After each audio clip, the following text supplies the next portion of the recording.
حلقة جديدة من برنامج اجتماعيات. النهاردة عايز أكلمكم عن السعادة. إيه هي السعادة؟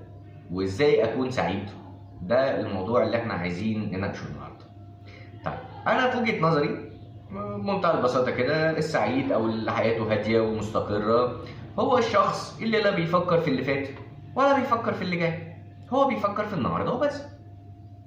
طيب، هو ينفع إن أنا أفكر في النهاردة وبس؟ طبعا.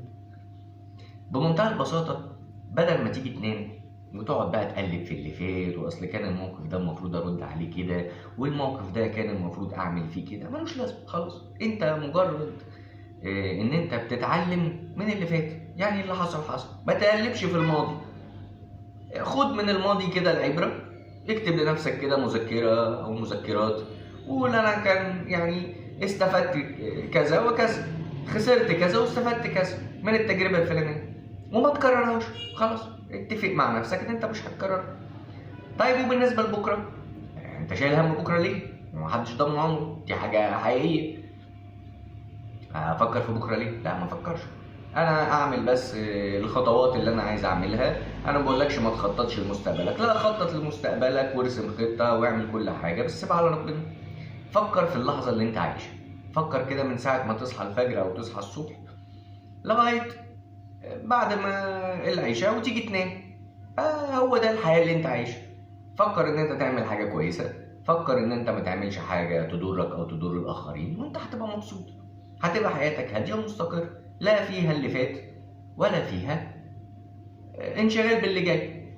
يعني من الاخر كده، طالما عندك قوت يومك، وطالما انت عندك صحة، وطالما انت لاقي مكان تبات فيه والمكان ده هادي وجميل ونضيف، يبقى انت بتفكر في ايه؟ ده انت سعيد ومبسوط و100 فل و14 و18 كمان، يعني ما عندكش اي مشكلة.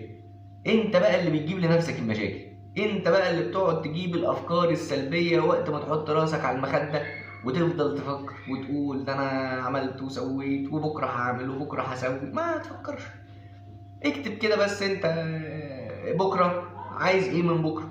عايز 1 2 3، حط راسك على المخدة ونام. ما صحيت الصبح بركة ربنا تقول انا مجهز اهو لستة الاعمال بتاعت النهاردة هخلصها، وكله بامر الله، ان شاء الله تخلصها.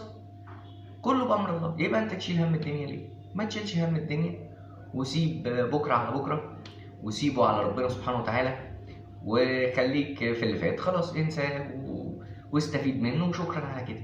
بس هي دي بقى يعني ملخص السعادة. بلاش نقول هي دي كل السعادة، بس هي ملخص السعادة. واشوفكم على خير، مع السلامة.